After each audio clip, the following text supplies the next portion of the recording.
Looks like we are going to go live to the world. Mr. Machete, how you Hi. doing over there, buddy? I'm doing Doing awesome. all right? I'm doing Yeah, great. rocking? We're in Having a Kingston. We're fantastic day over there? What's going on over there? not bad. Teaching a lot. You Snow's are. starting to melt, which is good. Got a blast of it a couple days ago, but let's get rid of that snow. Melt, melt, melt, melt. We That's haven't what I'm had snow. chanting We from get my snow. bedroom window, looking We outside, get going, snow melt. once.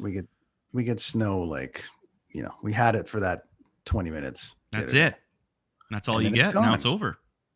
And now it's gone. Do you miss the So, snow? I mean, I miss that sort of like, I miss that feeling of when it's awesome, like when the snow's there and it's It's fresh. It's you not get outside, it's sticky just and the kids love it and everything, and I don't know, it's like a wonder that when I grew up and used to go to Fisher's Hill there in Caesarea, mhm. right, And Caesar. and Caesar, Hail and Caesarea. and I remember just going there and being so like, it was so easy to do. You just run up the street, you go, it's like parents never had to worry or anything. You just kind of went and did your thing. Mhm. And you just, you put your GT Snow Racer on the back, you go up, you're gone for 5 hours, you come home, you eat your food and whatever. So You were so- but here it's like, you got to hit and run. So you got to check it. And it's like, well, we're getting snow tomorrow between the hours of 9 and 11. Everybody's So get your tobogganing. shit, There's no get your hills shit available. and get up to anywhere. the hill. And then you get up to the hill and then it's like, all right, get it all out. And then you get home. And by the time you finish food, it's gone, at least down in the mainland where I live. Right on. But, Yeah, I'm at the point where I'm sick of it. I've had enough. I need some weather. I want to do some gardening. I was talking to one of our guests there in the green room that we have. It's very, Yes. very nice. And we were both talking about gardening. Can't wait to get gardening. We like gardening. Us Canadians, we like to garden. you like to garden. You have I people know. that come over and take care of your gardening for you. You're like a gated community. I am. I mean, I'm in a community that where they cut the little slivers of grass that Yeah, there you go. that we have and all the rest of it. So yeah, it's good. I'm in a like it. subdivision and everybody's just. I don't think we have any rules here. I don't think we're pretty cool. Well, you don't want to hurt anybody or steal anything. That's our main rule. Don't be a douche. That's our neighborhood's rule. Yeah, but you could be gated too. You've got a really nice little part of Kingston. Well, That they thank you. want to Yes, keep it the is riff- nice. Keep My the favorite part riffraff is out. the forest right? out back. Yeah, like we have there's a rabbit on my deck right now, eating some carrots his that my name? wife put out for her. Did you name that shit or what? It's Hector. Hector's had bunnies here. I almost took Hector's bunnies out with a whippersnipper. That was something. Wow, that was scary. But they were all good. And Hector's been here for a few years now. You're on the TikTok now, and you're I doing am the on whole TikTok. thing. But somebody posted like the saddest TikTok video on the planet, literally Aw. titled "the saddest video," and a mother is walking with her ducklings, and they walk, and then one of them falls through the grate, Okay. like falls through like one of those, on the street, and she's like, "Oh, I might as well go back to get her." So she goes back to kind of see what was going on, and the rest of them fell down. Oh, dude, that's horrible. That's the shit on TikTok. I'm telling you, it's Well, like that's not the stuff I look at. I see a lot of I mean, bouncing. it's just coming up and I into the see a lot of feed. comic books. Yeah, poor ducks. But Oh, that's horrible. Why would you open with that? because you're on TikTok now, and I'm just promoting but I don't. the Well, that's not what I'm looking. I've seen a couple quick ones off the beginning of like animals in the forest with attacking other animals. Some But- redneck stuff, but I don't see that anymore. I see a lot of bouncing, and I see a lot of comic books. The thing is the you were just talking about the tragedies of potentially Hector being killed. No, Hector's fine. Yeah, but I'm just saying you want to keep him around, and these poor TikTok was kind of like, whoa, what's Damn. going on there? Yeah, it was Okay, pretty well, awful. I'm not following that person. So today, But wait, there's another thing that I saw. Just to keep going with what we're talking about, the current events and stuff. I saw this thing where Britney Spears is apparently being held captive somewhere, and like this was on TikTok. This is what I saw on TikTok today. They got me, and this person had a picture of all these pictures of Britney, how she's being like tied with those not handcuffs, but those tie things that you put people in. sure. Have you seen that Maybe though? she- That whole No, Britney I have not, but conspiracy where apparently she's like being held by somebody, and all her I new stay up. tweets and all her new Zoom things are. Well, this is the Zoom thing I saw. I'd rather see that though than like Ducks falling down a grate. ducks falling down drains to their death. Where the hell's Spider-Man when you But need you'd the rather see bastard? Britney Spears tied up against her will. No, but you don't see it. It's just hints about it. It just hints about it. Yeah. You know what? I stand with the One sec. conspiracy. One sec. What's up? Corey Clark. Remember Corey Hey, Clark? Corey Clark. What's up, Of buddy? course. Still living in Blast Rock, maybe. Blast Rock. Blast Rock. Beautiful Blast Rock. Okay, so I had to tell you that Britney Spears story because that was my TikTok impression of the day. Was that everyone's story. back on the Britney train? You know it was that? wild. It was just kind of like, really? Is this something? Okay. Yeah, everyone's back on the Britney train because with what's going on in the world right now, everyone's like, they didn't treat her very nice. And so now everyone's coming out going, I'm sorry for the way we treated you. We're sorry that you had to shave your head and smash cars because we're so evil. And so now everyone's on the Britney train. So it's kind of funny to watch this whole thing. That you're going to see a lot more of it. Cue the comeback tour when people are allowed to go to concerts again in 2025. And then it'll be huge. It'll be her and the Spice Girls like going out and doing a double entendre. Mugs right there. Kids on the Escalator. It is the Kids on the Escalator podcast. It is Wednesday night tonight. We just our guests are in high demand. The guests that we have are in high demand this week. Mm-hmm. And so we move things around to get them. And we are going to talk about Shwa City, where Chris and I, tried to break through and do the thing. But the two guys that are coming on with us today were very much a part of that scene back then. So I guess we should bring them in. This is like the essence of Good Times Rad Dudes, where it all began. Good Times Rad Dudes. Where it all began. Chaps. Yeah. Some swell chaps. Yeah, so let's bring in our friends. Let's bring in our friends here. We got there's Mr. Chris Boneless Hill. Chris Boneless Hill. But I'm just going to call you Boneless because that's just how it goes. Mm-hmm. Say hello to the universe, my friend. Hello, everybody. How are you doing? That's Chris. Good to see some familiar faces after being pulled up for a year, eh? Oh, I know. I'm starting to go nuts. We were just talking about how the snow. No more snow. There's Gary Begner. I can kind of see him. Gary! There he Gentlemen. is. There we go. Let's give me some light there. Fucking bleh. There we go. Beautiful. Okay, we're all here. Doing, man? Good. Gents? Good. How's everybody else? Well, we're good. We're talking Shwa City. We're talking hanging out, and just haven't seen anybody forever. Gary, the last time I saw you was London, Ontario. I think I was there with Heart or Pearl Jam. Well, no, it would have been Heart because Chris came to Pearl Jam there. It was Heart Gary, and Joan Jett. Heart and Joan Jett. Gary, who is frozen. I got there for Heart. You got there for Heart. Yeah, I got there for Heart. We met for lunch in the afternoon. That's right. And then I had something going on, and I came back for Heart. And then you came through with Pearl Jam, but I was in Hawaii, I think. Nice. Well, there's a good trade-off. I'd rather go to Hawaii than see Pearl Jam. No offense, Pearl Jam. Coincidentally, take that trip any day. Coincidentally, Gary met our sometimes co-host Mikey P there. Mike Pongratz was there at that time. Cool. Right. I actually have a picture of him and Gary and us together. So that was an interesting time.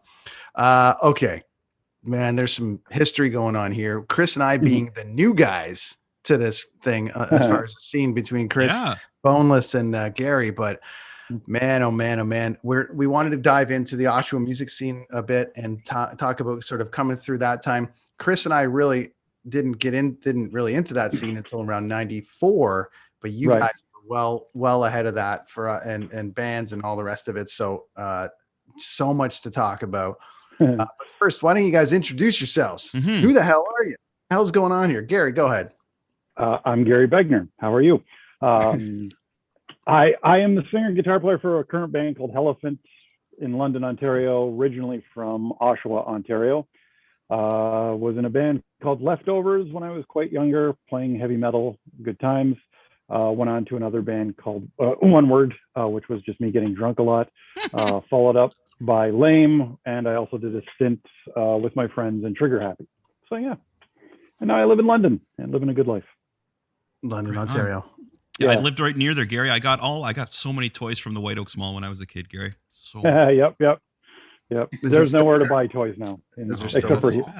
And I'm a huge fan of Lame. When I first moved to the area there, man, I was a big fan of Lame. If we were going to pick bands that I thought, and I think the only reason that Lame isn't as big as I would have wanted them to be is probably by your choice, my friend. Lame is one of the bands that I would have picked from the scene that I was in that should have or would have or could have been like mainstays. You know what I mean? You wrote some great tunes, Gary. You still do. You. Sorry, you took a break for a while. But the stuff in Lame was really influential on me first coming to the area, and I was a big fan. Big fan. Cool. Thank you. No problem, Thank brother. you. Yeah, yeah. Boneless. It was interesting.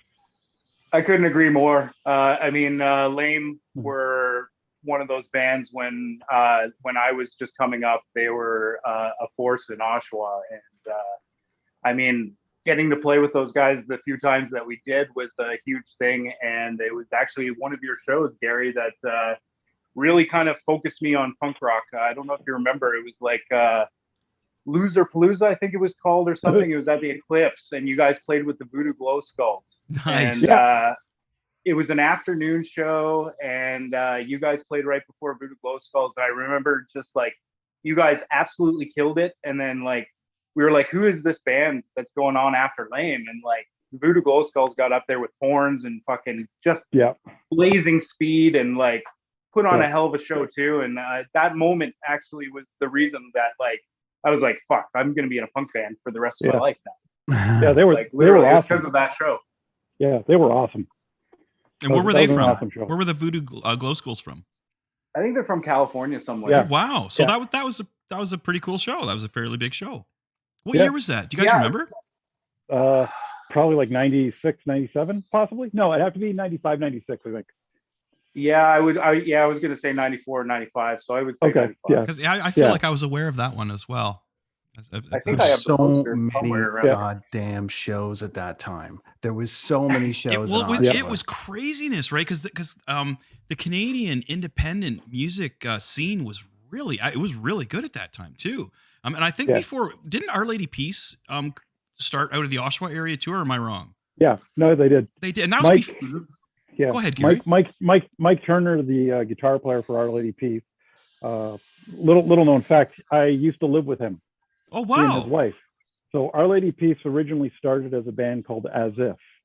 So it was Mike, Rain, and I can't remember the other guys, but different drummer and a different bass player. And basically they did some demos. I think I've got a box of old demos from Oshawa, like all the different bands, because you guys used to give us demos all the time. Like we'd trade stuff around, right? So I've kept all of them. Like I've got everything from like the first Mel Havoc releases to the original Kingpin, which was Trigger Happy. I've got all those cassettes, right? It's part of not only Oshawa heritage, but it's also part of my learning. Could you say that? I guess. And it was also a lot of good times. But so anyways, I had a crappy childhood, like in that time, and Mike and his girl took me in, and so I used to live in their basement. So that was around actually when I met Brent. Wow. Right on. Yeah. So the Oshawa music scene is just full. And with Boneless here, like,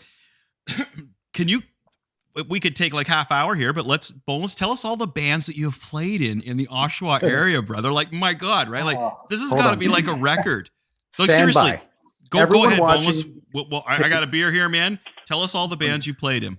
We have to warn our watchers and listeners, Chris, because this is going to be an hour of that's what I'm saying. So let's do a kickback. I say I got a beer. Go over. Smoke them if you got them. Okay, Boneless, start from the beginning if you can, my friend. Okay, so from the beginning, I played in a band called Out of Hand, which had a bunch of, I guess, formations before that. It was the same bunch of guys, but we kind of went through name changes. We were kind of finding ourselves style-wise in that. So originally we were called Slivid, which was devil spelt backwards. I have no idea why we would call ourselves that. I guess, well, you were from Oshawa. That was Oshawa Clever. There you go. Just trying to be funny. Yeah, but that band turned into Took, which turned into Bazooka Kid, which turned into Out of Order, and then eventually Out of Hand. So that was one band. There's one. I eventually played in Lucky Number 7, Figure 4, Chuck Caliber, Tenfold. Oh God, Fatal War Snake, AF Analog, which was the same band, just different names, and again finding ourselves. Goofed around in Double Standard for a while, produced a record with Simon Head with those guys. Rest in peace, Matt Yeomans, by the way. He passed away from brain cancer actually a couple of years ago. So really good friend and really big hit to the scene. He was a force on the stage. So But yeah, I don't know. There's more, dude. You're just forgetting them because the camera's on. I know there's. Yeah, kind of like that might be some of the Oshawa bands. I've also played in a band called N Program. I played in the Feds from Lindsay for the reunion stuff. I currently play drums for Random Killing as their touring drummer. I play guitar in Hotel Murder. Punch Drunk from Oshawa. I played guitar in that band. What's that and Lumberg from Ajax, Oshawa area. I play drums in that band. So, hey, I mean, Boneless, probably more. Dude, somebody just gave you shit for forgetting N Program, but you threw it in there. But just to let you know, well, he said Oshawa, right? No, just you're from Oshawa. You can say any band you played in, man. You're from you are Oshawa's music scene, man. Like, no, but somebody just gave you shit online about not mentioning N Pro. I just thought I'd mention that. Yeah, I'm probably best known for N Program and Out of Hand, Chuck Caliber, and I guess now Random Killing. So. Right on, brother. Well, that was on Twitch too. That was on our Twitch page. That was on our Twitch segment there that somebody said that for. That was good. Right on. Well, I'm sorry. I was getting to that. Yeah, he was. Gary, he did. Gary's turn. You probably said it when they were typing it, right? Gary, it's your turn to talk venues. I want to hear venues. Oh, venues in Oshawa. For all of them. So Boneless listed all these bands he played in, but I want to know what venues Gary's played in. And when did you leave? Sorry, what year did you come to London? 97, I think it was 97. 97. Ali basically told me this evening, 97. So the Lame album came out, we toured, we went across Canada, did the Music West thing, which was, that was all good stuff. Everything was going great. I just came home and was just depressed as fuck. Well, you won your band, like your music won the 97.7 contest? Yeah, the best new artist. Dude, that was huge back in the day, man. Like that was especially for being in from the circle that I like to call our circle in Oshawa, our scene, man. For that, we were all really proud of that, dude. That was awesome, man. Like kudos for that. That was amazing. Well, thanks. Yeah, we got it the year before was Rainbow Butt Monkeys, which basically became Finger 11. Yeah, so buddy. Yeah. And before that was Glue Leg, right? Or no, Glue Leg was right. 102. Well, yeah. 102. Sorry. And then we got I think we were third or fourth on Q107 that year as well. Yeah. So different genre, right? Like, but we just thought for shits and giggles we'd put it in. And that was like a rock station 97.7 too, and you took it over. I think it was your live show too that did that as well, because you guys were great live. Oh, band. Thanks. Yeah. So venues in Oshawa, Gary, give us. Sorry, yes. Let me hear the venues in Oshawa. I don't like, dude. I couldn't tell you. Like, we played any place that had a stage that would let us in. Like, we only played the Dungeon once because it was, I think, fledgling when we came home from tour. That was the infamous Brawl on Stage show. Tell us about that. Let's hear about that. We'll get back to that. Oh no, wait, I want to hear about that. Yeah, it was crazy. We had been on tour. We just got back from like Canada, like doing the West, like we drove right across Canada and all that stuff. Came home, we were pretty burnt, but we pulled the van in behind the crack house, and I can't remember who it was, but they basically came up to us and said like, oh hey, you guys just got home, and we were like seriously dirty and just tired, like, road dogs kind of deal. And they're like, one of the bands canceled over at the Dungeon. Would you guys want to come out and play it? So we were like, yeah, fuck yeah, let's do it. So we hadn't even unpacked the van yet. So we just drove the van over to the Dungeon and loaded all our gear in. And we got on stage. The band before us played. I can't remember who it was. And anyways, so we're kind of setting up our gear, and like we're looking, and the band that was on before us, all their gear was on stage. They didn't move it. They just left all their gear on stage. They all went into the back room to drink beer or whatever they were doing back there, but they had all their friends and all that stuff. So I'm kind of like, we're kind of like just, doing the whole, like, we just finished coming off this road thing where basically we were treated well, like, like it's time to go on stage. The other band's gear is gone. Like, set up your gear. Like, here we go. And these guys left all their gear there. And so we're like, okay. And we're getting the whole, like, they just asked us to play as a favor kind of deal. We're not getting paid. And they're like, right away, it's like, you have 5 minutes to get on. And meanwhile, this gear's all here, right? So we're like, fuck. So we start doing this stuff anyways. So I just set up my amp on stage. like beside this kid's Marshall or whatever. And I even said on the mic, I think at the time, like, does anybody know whose stuff this is? Like, because we want to play. And nobody. So we start playing. Well, fuck, 2 songs in, the kid comes up on stage with his girlfriend while I'm playing and grabs his amp. Like, and I'm what the hell's going on here? So that's on my side of the stage. It was like so annoying. So I got to the point where I just said, hold up. I just told the guys, like, hold on a second, guys. We got some rock stars here. They couldn't get their gear off when they were supposed to.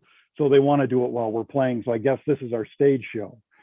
And the kid's like, yapping off to me. And I'm like, okay, whatever. So anyways, I'm like, just get your shit off before I throw it off. So they move their gear. So we start playing.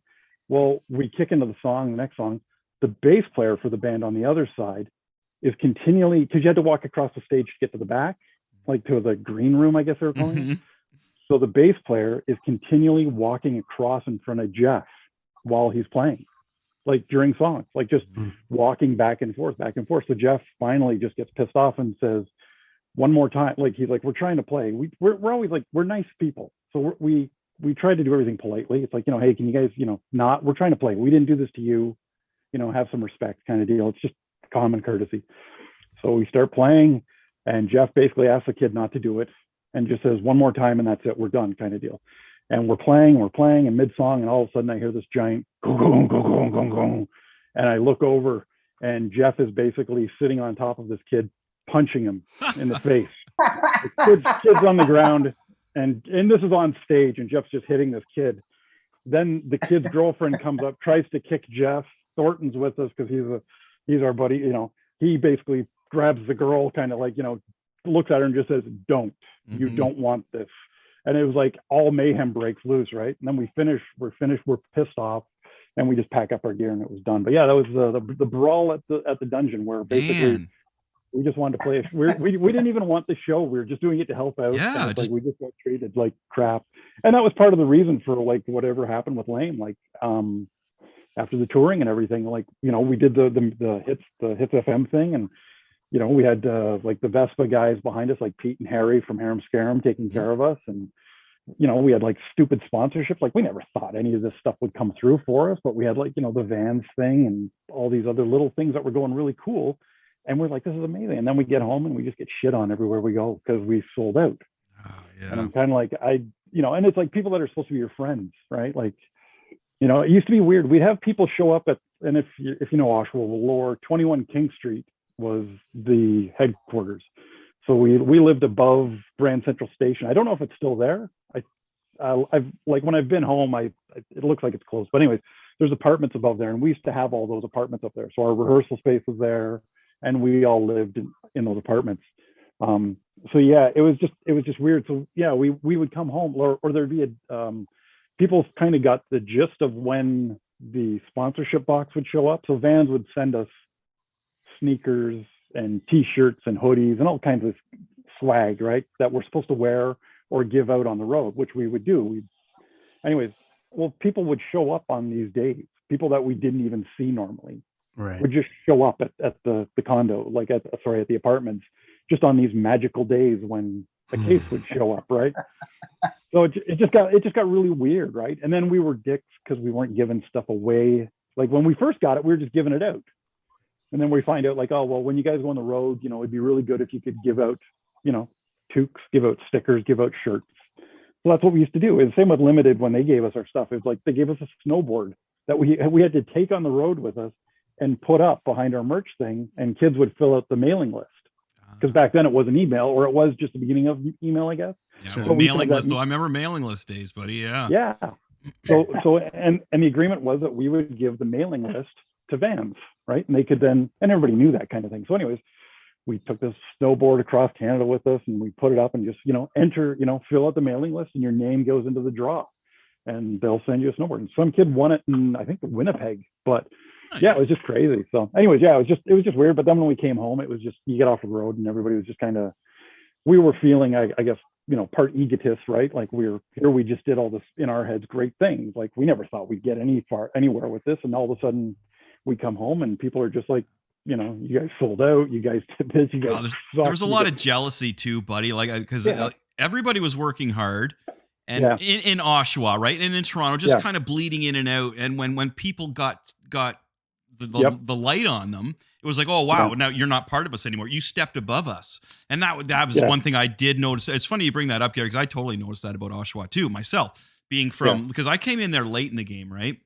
I moved up from New Jersey. I actually moved from the States to that area, and that was the one thing I noticed. It was kind of like, wow, everybody's really cool until you get that show. That's the oh, you guys are playing that show, really, huh? Like, oh, you can open Fry Mother Earth, really? But that was the way it was, right?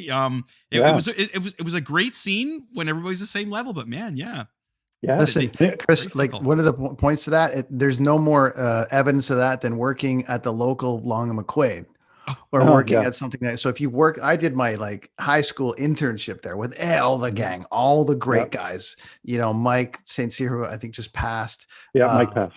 Mike just passed, but like Yar and like who passed, you know, all these great guys, Gord, all these amazing guys that were there. But then you'd have like Darren come in from Scarum.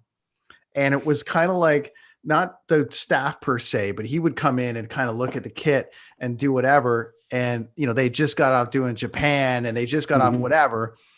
But then all the local musicians that were in there were like, oh yeah, look at the guy that just got back from Japan.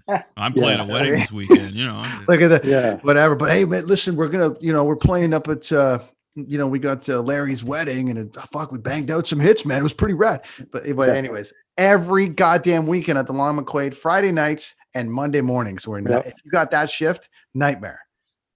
Friday night was every guy was like, I'm fucking gigging. It's going to be great. And then that one guy, like you guys, someone would come in. Yeah. Hurry up. I need some sticks and I need some picks. We're opening for Green Day at the Phoenix. And then the guy behind the counter is like, here, have your fucking sticks. And here's your picks. Like, you know what I mean? Right? Hard to recommend the Oshawa Long McQuaid, that's for sure. They're great, amazing guys. I mean, I love just being there too for the scene, but not necessarily like just bands that were hanging out. It was because all the bands were just hanging out in the drum section, or they would hang out with Gord in the drum section. I want to ask Boneless. So if you got 3 places to pick to tell a story from, you've got the Dungeon, you've got Moonroom / Eclipse, or you've got the Dynasty. Or Trader Sam's in Port Perry. You got to pick one of those. Pass on the Dynasty. Yeah. Oh, totally. I say you pick one of those 3 places, buddy, and give us a story. Okay. The Moonroom and Eclipse. All right. Okay, I'll just say my favorite show from that era. I guess it was kind of the show that kind of broke out of hand in Oshawa and kind of we gained a following. But when SNFU came in '96, it was probably one of the craziest shows I've ever played in my life. During our set, there was a circle pit that had broken out, and as a result of that, there was about 3 or 4 fights that had kind of moved from the circle pit to the parking lot, to the back parking lot, and sort of a riot kind of ensued. There was a bunch of cars' windows that got smashed out, and just total chaos. But it was just one of those magical like punk rock show moments and times, you know, like I don't know. There's a lot of things I could say about the Moonroom and the Eclipse, like. This year marks actually the 30th year that I've been putting on shows in Oshawa. And in 1991, I put on my first show at the Eclipse side of the Moonroom and Eclipse, and we have a lot of memories. Well, tell us a bit about your booking deal that you got going on then. Well, like before COVID, right? Yeah, it's just kind of a promotion company. Really, it was kind of just a way for me to pay back other people for doing favors for me on the road. Like I've toured Canada numerous times, and there's been a lot of people that have been in bands, you know, like across the country that have helped me out, let me stay on their couch, or you know, put on a show for us. Musical family, my friend. That's the best. Musical family, right? Yeah. So it all started like that. Like we just kind of as I branched out, I met more people, and it just kind of made sense that I should be putting on shows in town and helping out those people. And really, it's kind of a selfish thing, I guess, in a little way, because like I kind of put on the shows so I can see the people that I miss from the road and stuff Yeah, you're as supporting well. them. You know, Yeah, yeah. So yeah, how do they but get? at the same time. How do At the they get a same time hold of you though? supporting. How do they get a hold of you if they want to do this one thing? Because things are going to get back to normal eventually here, right? Especially small shows. So how do they get a hold of you? The Boneless Productions page on Facebook is probably the best way to get a hold of us. Okay. Or if you got my personal email, which is cboneless@hotmail.com. Anybody that's looking for a show in the area, I can definitely help you out or steer you in the right direction. Anyway. And are you going crazy without live shows, or how are you dealing with no live shows? Because I know you were like when I was in a band with you, you just loved being there. It was just like it was like the guy who has to flip burgers, the guy who has to be a lawyer, the guy you had to be at the shows. So how are you dealing with just not going to shows? It's really tough. I mean, the last show I played was November 22nd, I think, 2019. Mm-hmm. So it's been a really long time. Really tough. The bands that I'm in right now, they haven't been really able to jam.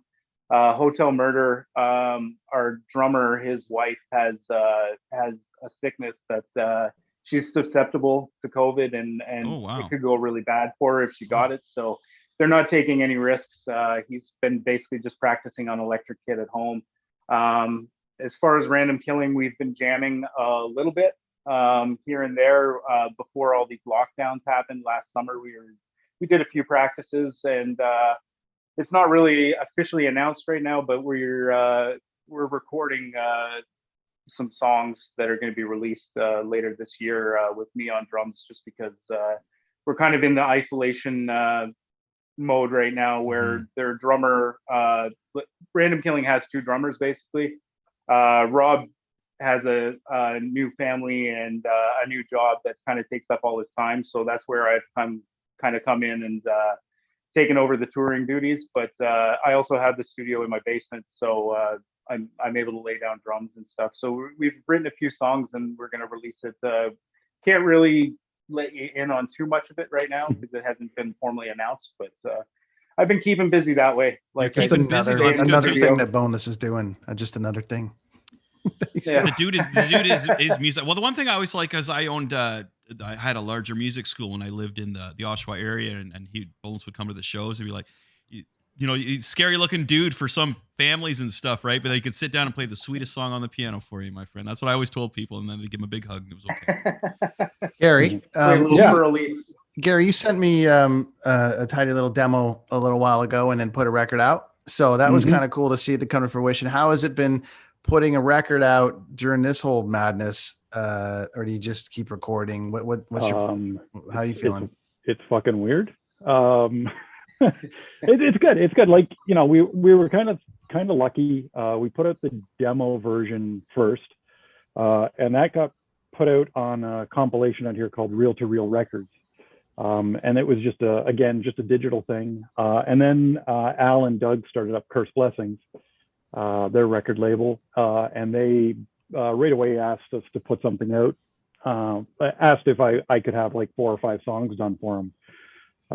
So we went back in and we worked with Siegfried Meyer. He's awesome, Brad, dude. Yeah, he's a great person. That's cool to have him on your side is really awesome, buddy. Yeah, he's awesome, and he had a little. It was called the Catbox Studios. Yeah. Out of Toronto. So he's got the big studio. So he works with like a face to face. Like bands come from all over to go to this fantastic place. He's known for Kitty, right? Like he's known for doing Kitty stuff. Yeah. He did the Kitty stuff. Yeah. He's a sweet person. He's a great guy. I'm an online friend, and I chat with him occasionally, and he just seems like a really genuine, awesome dude. In person, he's beyond what he is online. Wow, so that's awesome. He's a great guy. Nice. He's that guy that you go into the studio with and everybody's just at ease. There's no tension. And if you screw up, it's like, yeah, let's do it again or whatever. He just has it's a fun, right? Like music and recording should be fun. And if you have somebody like that behind the board, man, that makes it great. Yeah. Awesome. Yeah. Seems like a great guy, man. Yeah. So Sig basically brought us, we went with Siggy out to the Catbox. We did first the compilation album they put out where the proceeds went to the animal rescue, I think it was. So I wrote a song like I think a week before we went into the studio, which the guys really despised because I always do that to them. And then they really liked it. So then right away it was like, we want like 5 songs or 4 songs or whatever for this EP. So we did that, and it's been good. It's been positive for us. They just signed a digital distribution deal, so with a place called Believe, and Believe basically gets you into Spotify playlists. Like, whereas like a schmo like me who just wants to write songs and maybe focus on other dumb stuff like collecting guitars and shit and buying Vancouver shirts. Yeah, well, getting rid of Vancouver. Anyway, we're gonna discuss that. Nerds on Ice is coming, Gary. We got Toronto, we got Vancouver here, right? We're at both sides. We got me and Boneless in Toronto, and we got you and Brent in Vancouver. Oh, the Nerds on Ice discussion is coming, my friend. Sorry, so continue. Brent's still a TO guy, though. Well, we've had that discussion. I got a 1 and 2. But I'm here. Exactly. Yeah. We will do the Nerds on Ice. Sorry, so continue about the new band, buddy. Continue. Yeah, so anyway, so with Elephant, we put out the Crumble EP. Believe basically just did the distribution. So it basically, what they do is they get you into basically a wider audience. Whereas like if I put something on Spotify or Bandcamp, I just have to hope that somebody hears it and picks it up, because I can spam everybody every day on Instagram and Facebook and all that shit, but it doesn't matter, like, because it just, my friends get sick of it, right? Like, so these guys basically pick it up and they shop it for you, just like a label would, but it's more just to get you into playlists around the world. So that's smart. That's yeah, that part's been really cool. That's March 26th is the relaunch date for it. Crumble's been doing well. Like, it's, you know, we're getting plays, we're getting good reviews off of it. We've played a couple shows. We played one of the last Call the Office shows. That's nice. The legendary bar here in London. Dude, yeah, London, Call the Office. That's when if you're a musician and you hear London, you think Call the Office. You do. Call the Office. Yeah, exactly. You do. Yeah. So we played one of the last shows there, and then we played. Our first show was probably like a month before that, which we played, and right now we're still rehearsing, minus like the lockdowns, but we have a rehearsal studio that we are able to just get into it. Like, the 4 of us get in there and basically get together once in a while, just kind of keep our sanity. Right. So I was going to say, so Lame had such a distinct sound, and your vocal hooks were so distinct in Lame. How is this compared to your new band? Somebody basically just summed it up. I think it could have been Doug or Al, but it basically just said it's Gary Begner. It's like, you know, it's what I do. It's my tone. It's like, so it's my still voice. It's still got that Lame vibe then. Yeah, I've always had the same rules for songwriting. So I don't want to, like, so my early days with like the guys in Leftovers, we were trying to be technical, and like in the early days we're trying to be technical and stuff. So I didn't want that. I just always like being straight ahead, write the hook, like find the hook, and basically make it fun, easy to play. Leave the math out of it, right? No math involved in this. Let's just play. Yeah, exactly. So that's what we do with the Elephant. It's more just I just kind of write, and I'm trying not to take things seriously. Nice. Like, you know, Lame was the time of being serious about it, like trying to have fun, but Lame got like was serious, and, you know, it was a great learning experience. You know, at my age as well, I didn't expect to have you know, anybody basically get back to me and say like, holy geez, like I dig this kind of thing. So a little funny part is that Elephant actually has its roots from the Oshawa area, which is kind of weird. So the name Elephant has been around since I was in Lame.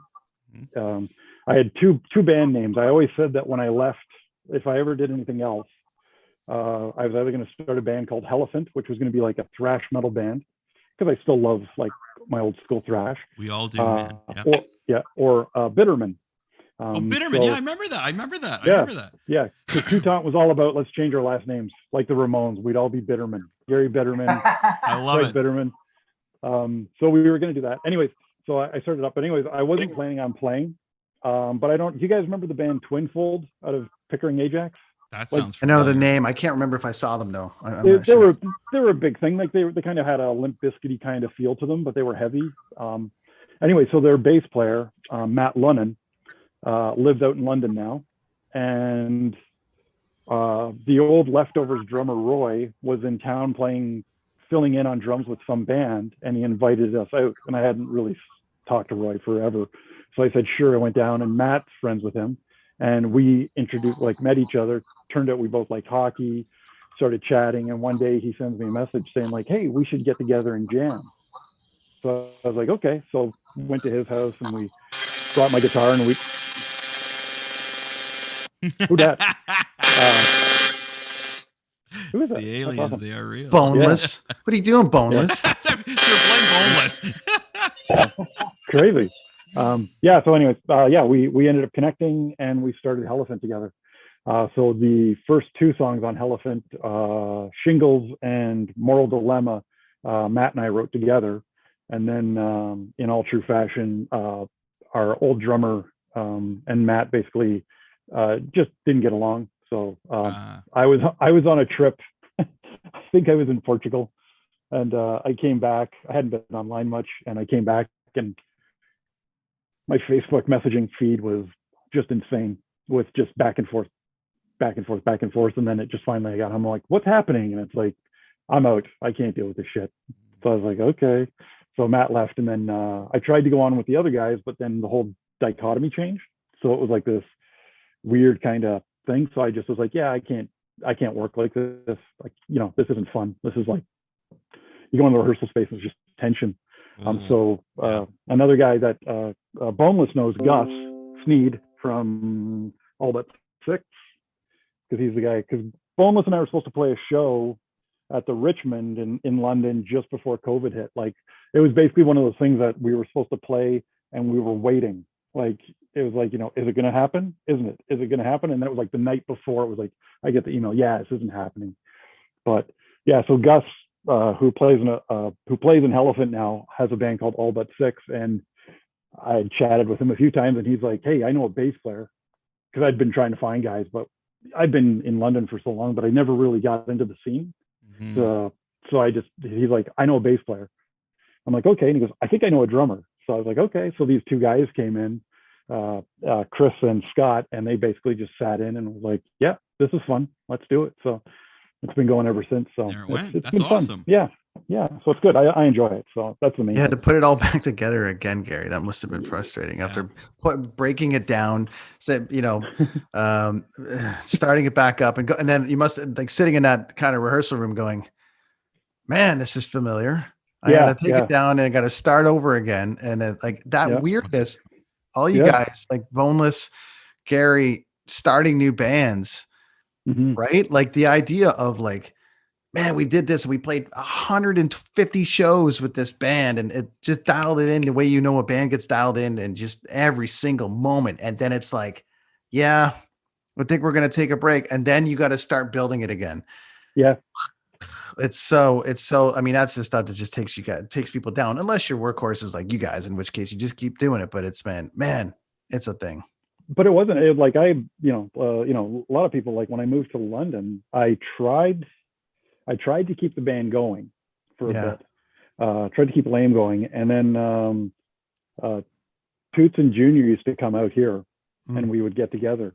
We try and rehearse. And then it was like, just, Jeff was the first to say like, I can't do this. I'm not really, I don't even want to play.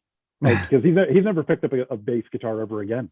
Really? Like I think you told me that story. I think you told me that story when we did dinner there. You're like, oh yeah. That's great. Teuton still plays, but he came out a few other times after that, but he just wasn't like, he's like, he goes, it's too hard like to be doing this stuff.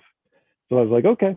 So then they left, and then I employed a couple guys, not employed. I had a couple guys join the band. One guy was Daryl Stevens. He played drums for the band Diony's Bleed.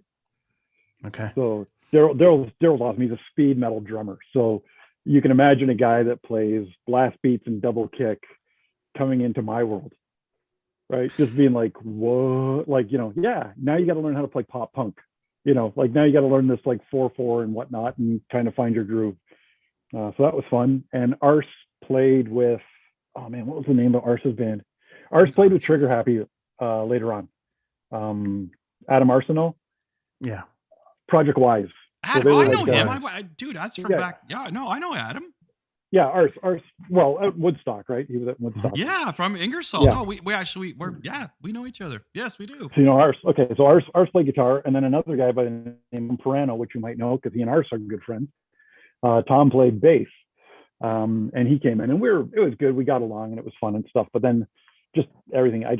The joys of depression, right? It just fizzled out for me. I came home one night. I basically sold I think I sold everything.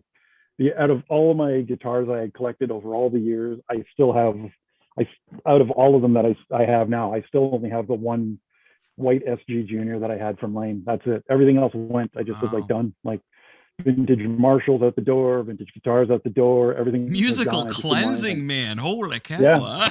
Yeah.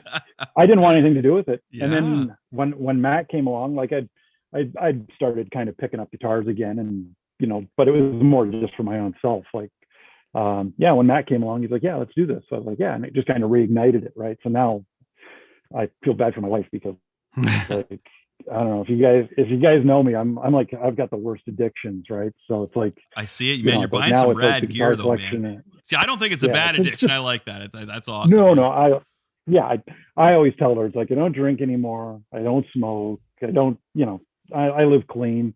This is just my own my habit now, right? So it's just I spend that on comic books, Gary. So yeah. Wait, yeah.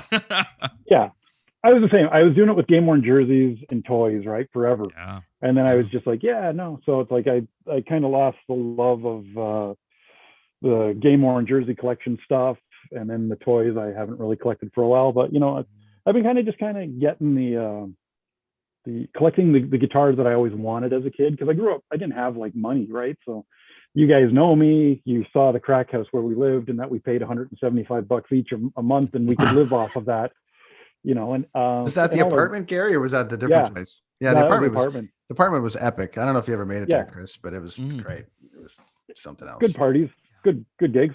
Hey, Boneless, I don't think you're on. Your mic's off. I can see you like yep. We lost him. He'll be back. Yeah, he's gonna be back. He'll be back. He's got the 21 King was an awesome place. Like that was a great place. Like good parties, good shows there. We used to have like bands come upstairs and play. And well, you could rehearse without it didn't matter.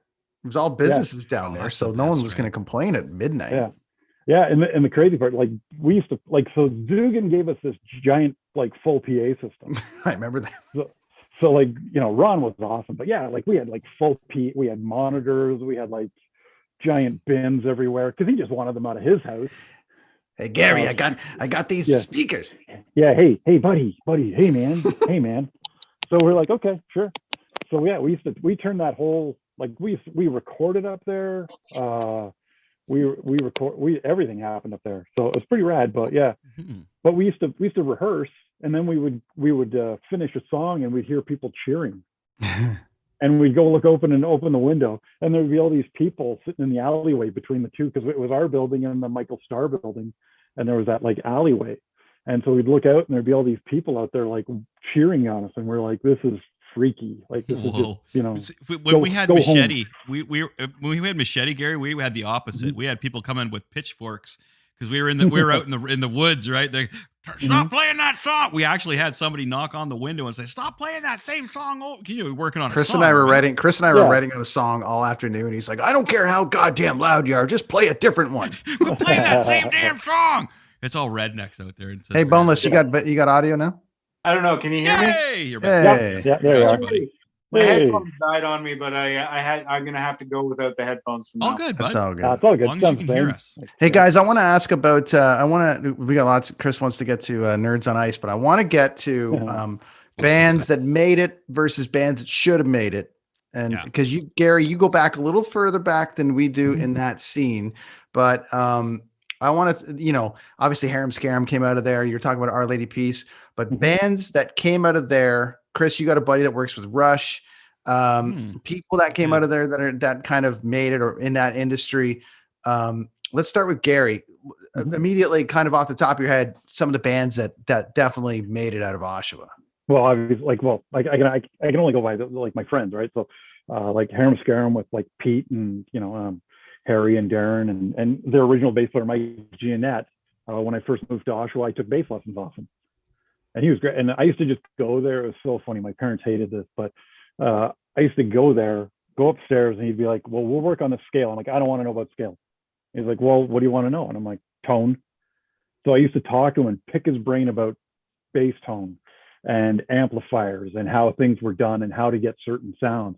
And that's basically what I was all into. So that's, he was awesome. Our Lady of Peace, obviously, again, a good connection, like not a connection, but still a friendship. I still talk to Mike once in a while. The guys from Sum 41, I never got to know them that well, but I know that we played with Dave, is it Brown Sounds? Yep. The Brown Hornets. He used to have that band, the Brown Hornets. The Brown Brigade. Brown Brigade. So no, like before the Brown Brigade, before. Oh yeah. Oh, I'm not aware of that one then. Yeah. Yeah, it was like they were kind of a what was it? It was kind of a Rage Against the Machine kind of band. Oh wow. So are you talking about? I think they eventually called themselves 747 after that. Yeah. Oh, that was that was before Sum 41, wasn't it? Yeah. 747. Yeah. Yeah. So we played with them too. Yeah. Out at the Chameleon, if you guys remember the Chameleon Cafe, geez, yeah. right? Yeah. That old garage that was turned into a club that used to put cinnamon in their coffee, which was awesome because back then nobody was, screwing around that way, right? It's like you go to get a coffee and it's like I'm sitting there drinking this coffee and it's like, and that was the thing. The Chameleon, you didn't really get paid much, but you could drink all the coffee you wanted. So I'd go, the first time I'd be like, oh, that's good coffee. And all of a sudden, next thing I'm like going back all the time, just chugging coffee. Just trying to think, like obviously Killer Dwarves are from Oshawa. Mm-hmm. So like Mike Hall still, like I still talk to Mike online. He's awesome. Bands that should have, like, it's such a giant paintbrush, right? Because like, in my opinion, everybody should have made it. There was some awesome, I can't even remember the name of this band. There's always somebody just Rodent. typed on. Was it really? Because somebody just Sorry, typed Chris. that online. Chris, repeat that. You cut out. What was it? About to say Rodent. Rodent. As part of my spiel, like those somebody guys said, "What about were so Rodent?" much better. Yeah. Those guys were so much better than every other band that they played with. It was ridiculous, and they were so young. What kind of band were they? Protested Hero. So somebody called Always Loud. Somebody called Always Loud threw in that Rodent. Said, "What about Rodent?" Okay. Well, Rodent is personally my favorite, probably my favorite band from back in the day, and like probably one of the biggest influences for my group of dudes when we were coming up. Like they were just they were something else. Somebody watching is in the know. Okay, well, I'll say this much for whoever's watching this. The first time I saw Rodent, I thought, oh, fuck, these guys are shit. They're crap. It was like a bad, noisy night. Then we put on a show, or somebody else put on a show at the Polish Hall.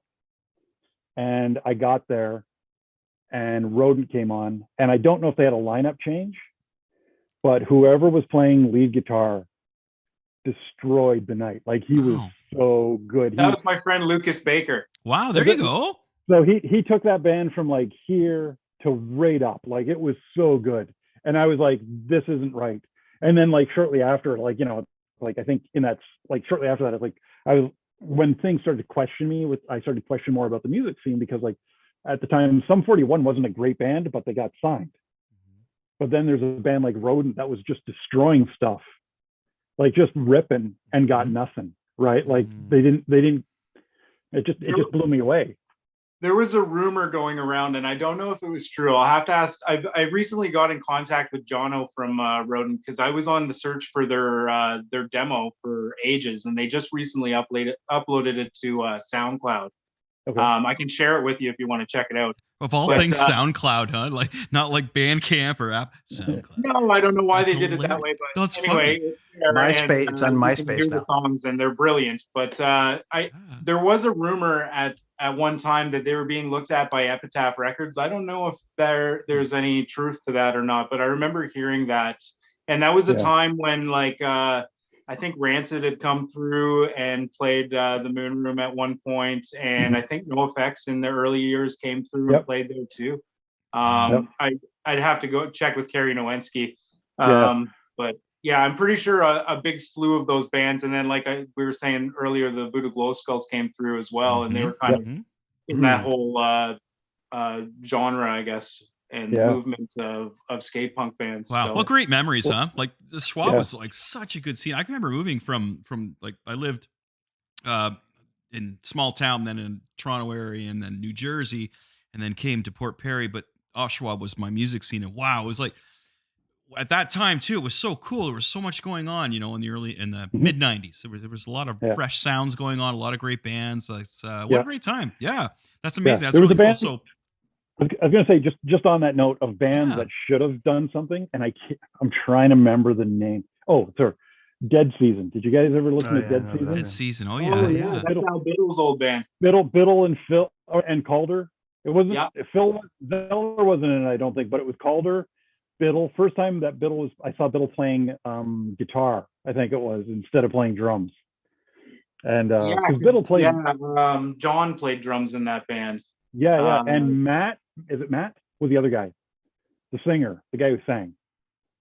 I can't remember his name. Yeah, I have that demo, and escaping me right now. Still, it is still by far one of the greatest pieces of music that I ever heard coming out of the scene. Because it was more like it was in a time when like Texas Is the Reason was kind of coming out, so it wasn't like straight ahead punk rock, and it was thought. Like these guys had basically made this 4-song, and in my opinion, like a masterpiece. Like you hear it and you're just like, very, very clever songwriting. Yeah. And I was just like, this isn't right.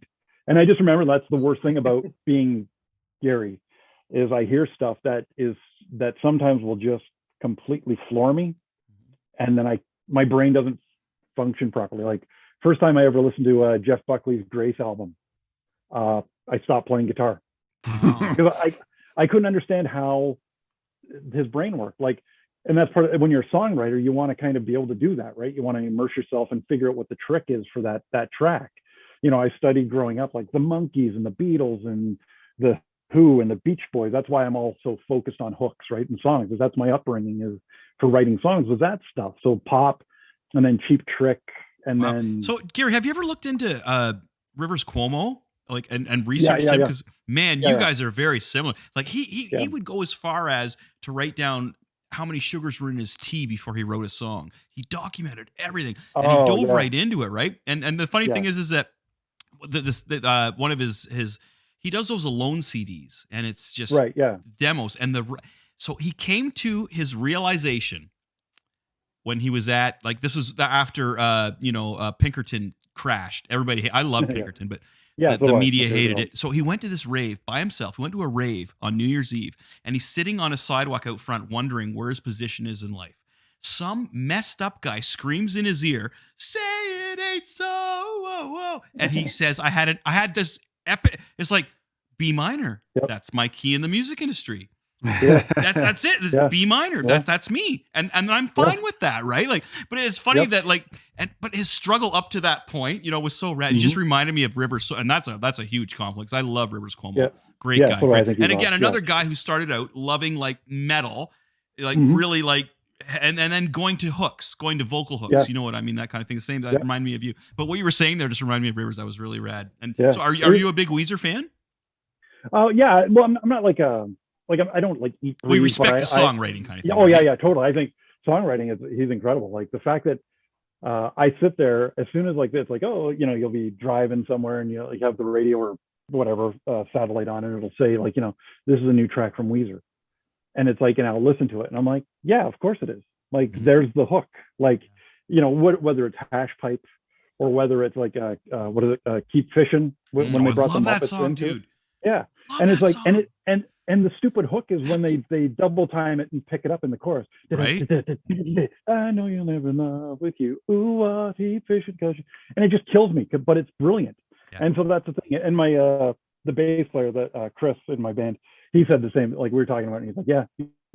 He's like Rivers Cuomo broke his leg, couldn't do anything, so all he read were books about songwriting, like how to write songs. And he basically just did that. I don't go as far as like counting how many teas. No, or how many how many grams of sugar in your tea, right? Like, I heard though for what a Pacific scientist. Daydream. I heard for Pacific Daydream, that record. I just brought it up because I remember hearing a story about this, that he studied the top like 10 selling pop songs in the world for that time period, and was like, I'm just going to make that. So a lot of people were like, Pacific Daydream, shit record, they went pop, and now this record they haven't even put a guitar on it. But he's just like, to Chris's point, like he just study, and on Pacific Daydream he's like, I'm gonna write this thing. And of course that, I would say, I mean, they really broke, but they really crossed over. I knew it when my kids at that time were like, they've been trying to cross over for a long time, Weezer have, but and I think that they did it successfully in some capacity, but I'd say in the last, since about 20, I would say that record, I'd say like 14, 16, 17, that time frame when they crossed over.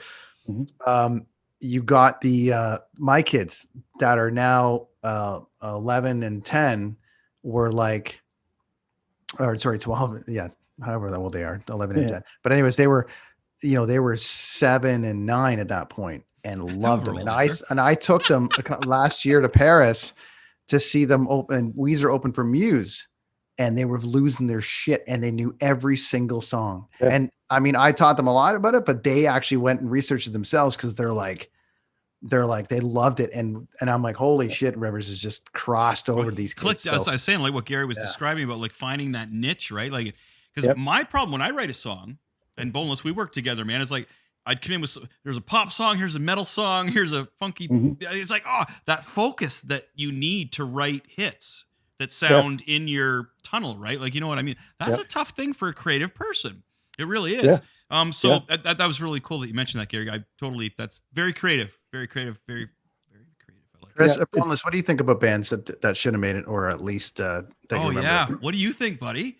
You played with, outside of the 10 bands you played in that should have made it. Chuck Caliber. It was close. It was close, fellas. It was close. I honestly think that Chuck Caliber should have probably gone a little further than we did. I mean, bad management and bad management.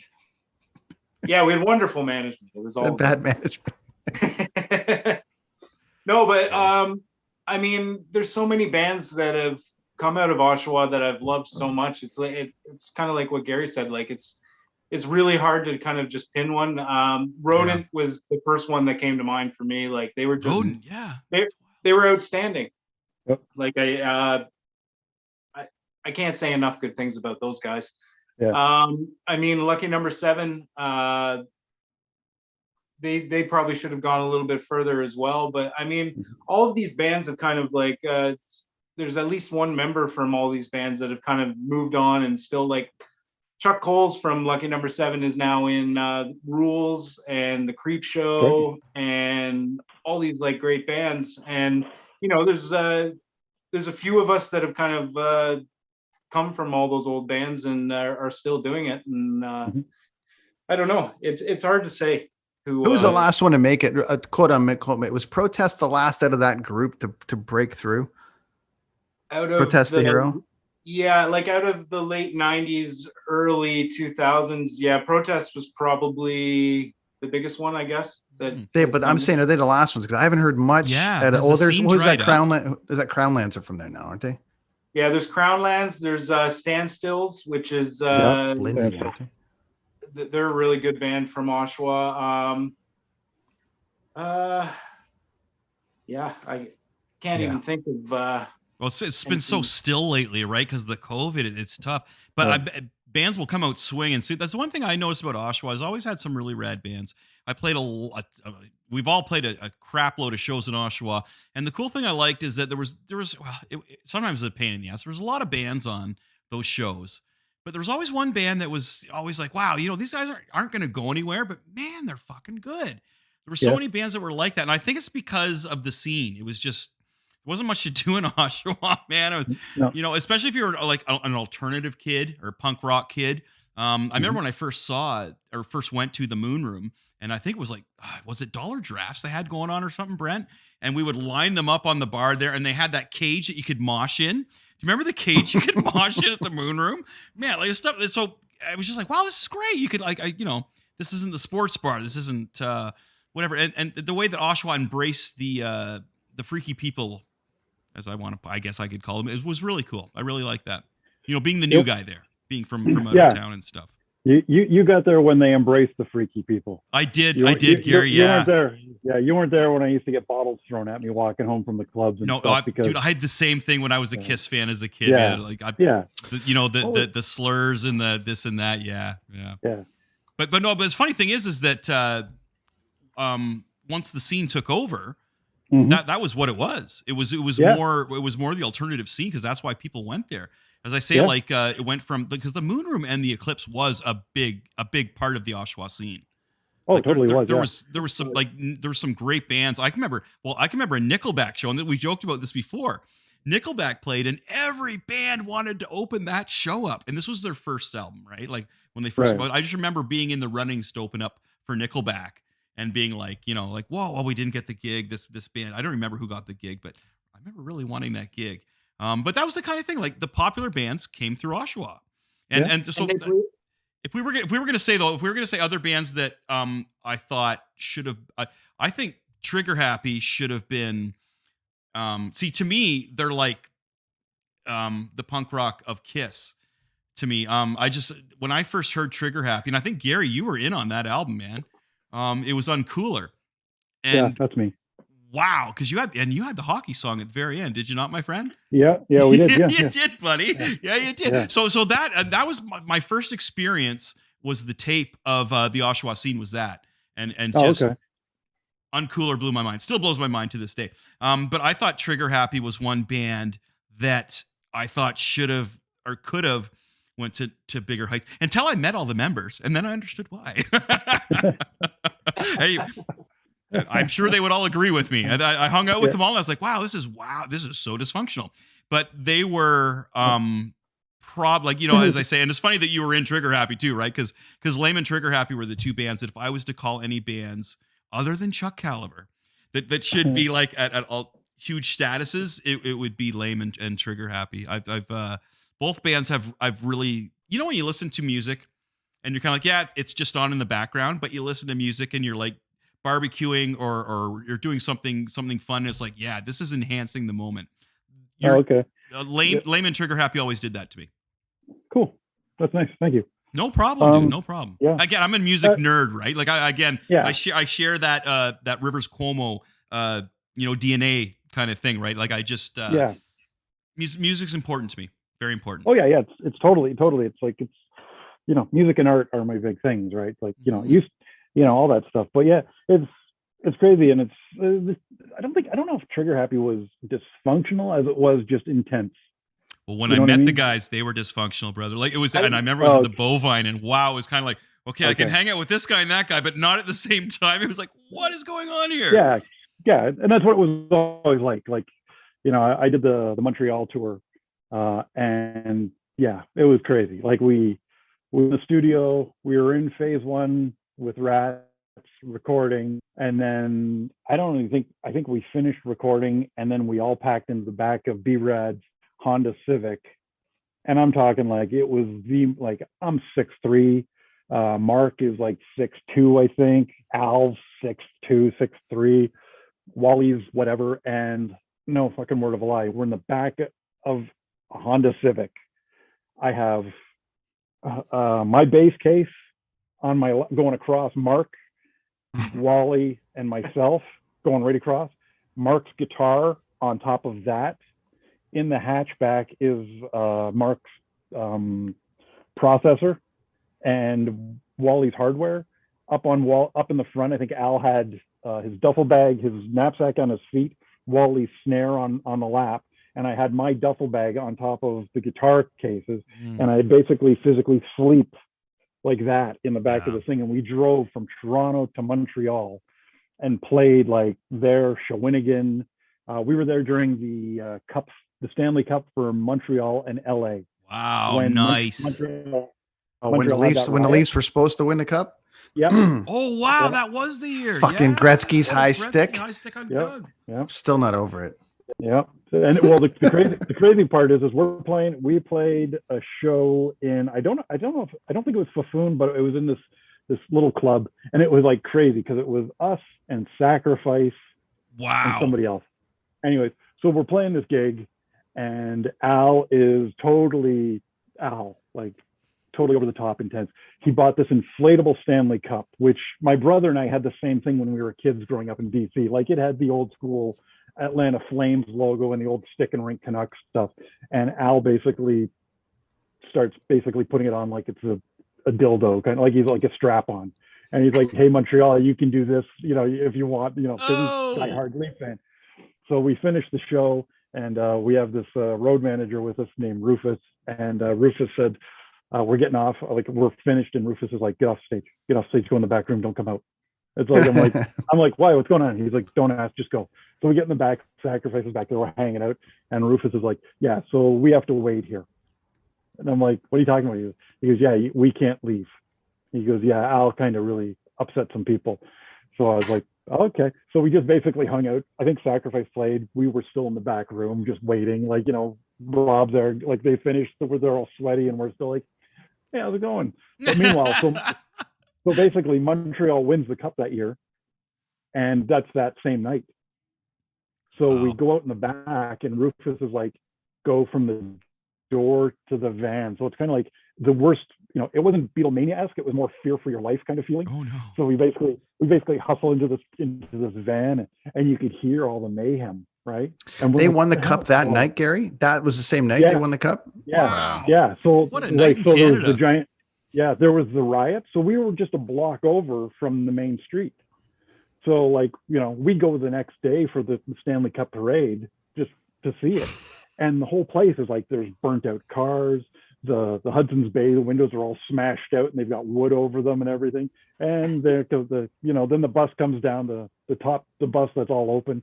Patrick Waugh there with the cup waving, and it's just like you're in a war zone, right? You're just like, what the hell? And then it's like the next night we're back in the car. We stayed in Montreal for a couple of nights and then back in the car. But it was like constantly we're all just butting heads constantly, right? Because we're all just musicians. We all wanted to be able to play. Like Mark used to hate it because when we were in the studio, I'd play the bass line one way. And then when we played live, because I would run and jump and do everything, I played it differently. And he'd get mad at me, right? It's like play the way you play this. I'm like, "No, playing it this way now." So it's like, it's like nobody. No, it's like at the time, it's like nobody's going to hear the record. Like it's not even out yet, so I can do what I want. Seemed like a tense situation. Well, Boneless, you played in Trigger Happy too. That was one band you didn't mention. You were in Trigger Happy. I did, yeah. Yeah, I played drums for a couple of years ago, actually. Yeah. Mm-hmm. But, any comments? No, That's great. Like a good night. Like what? Any memories from that? Or? Yeah, lots of good memories. It was kind of a weird formation of the band. Al was kind of going through a bit of an abuse problem that he's cleared up since then, and it was kind of weird, but some great shows. I love Al, and I love Trigger Happy. I grew up on Lame and Trigger Happy. Me too, buddy. Yeah, I know, right? So that must have been cool to play in there for a while. So we also had. Do you guys Jesse Keeler? Jesse Keeler from I don't. What is that band? Somebody called Always Dud. Always Loud. Sorry, Always Loud. Jesse Keeler came out of that scene as well. Okay. Or is it Keeler? I remember his name. Was he in what was that band? I'm thinking, was that the guy was he in Avril Lavigne's band? No, that was Jenny Colbert. Oh, yeah, okay. That was Closet Monster, wasn't it? Closet Monster. That's another good. Were they from Oshawa? They were from Ajax. Ajax, right? And that's like right on the just. Yeah, that's kind of almost the same thing, right? I guess you can't put them together, but you kind of have to put them together because they all had to play together at some capacity and do the thing. Yeah. Hey guys, so we're gonna go. We gotta. Where are we gonna go? We gotta go. Well, Gary, we gotta talk Canucks for a minute. Well, one sec. Mike Bryant just followed us. Hey, Brian Mike Bryant, jacket. Gary? Shadwell, Shadwell's jacket. Machete's first demo done in the TARDIS. Yeah. That's hilarious. Thanks, Mike Bryant. Cracking, not stirred. Yeah, what it is. Paisley Museum. That was the Shadwell's cassette. I still have it. Nice. Mike, I liked you better depressed. Yeah, I liked you better depressed. That's what I remember Now, from Shadwell. Uh, Are we going to do Nerds on Ice now? almost. I want to. I Okay. want you guys to tell me your favorite show that you saw in Oshawa of a Mm. band that was just about to like either a band that had broke out of that or was right on the cusp. What was your absolute favorite show that you saw? Whether Moon Room or the Crow's Nest or Civic Auditorium or something that was like, holy fuck, I can't believe I'm watching this. Down by Law at the Crow's Nest. Ooh. Fuck. Wow. Jeez. Yeah. At the Crow's Nest. Yeah, That would be Lame opened. It was, I think, because Moby and Al, like I think Moby was still in Trigger Happy at that point, and Simon and Yared. Anyways, I can't remember what happened, but anyways, their show in Toronto got canceled, and somebody basically hooked up this gig with them at the Crow's Nest, and I think Moby or something just basically said like, you want to open for Down by Law, and I was like, whatever, like, yeah, like kind of like, screw you, like this is all bullshit kind of thing. And he's like, no, seriously. And I'm like, yeah, and it was awesome. It was like, because that club was so small, right? You had such a small stage, and then the infamous Oshawa Skinhead showed up because it was like, big punk band, right? Shows up, and so they're playing. Down by Law's playing, yeah. Down by Law starts playing, and they start Sieg Heiling. Well, jeez. without looking at the band, bass player, black bass player, it's like, and they're Sieg Heiling because they're into it. Smalley stops the show, throws his arms up, basically just says, get the fuck out. He was Wow. like, Well, good for he him. was like, yeah, he was like, there's more of us here than there are of you.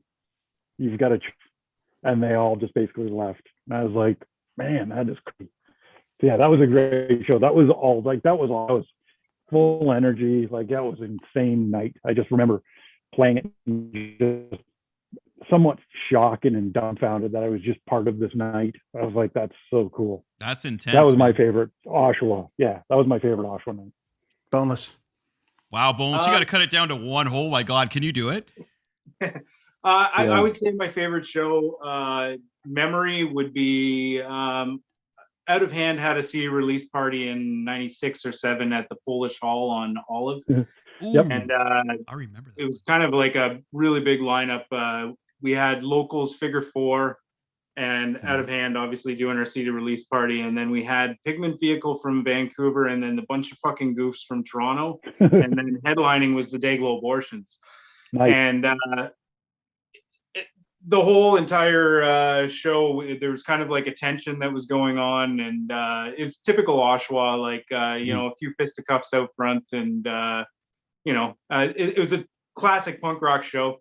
But end result was when the Dayglow Abortions went to take the stage, the cops raided the hall, and without a PA on, the whole entire crowd literally turned at the cops that were entering the building and started shouting, "Arg!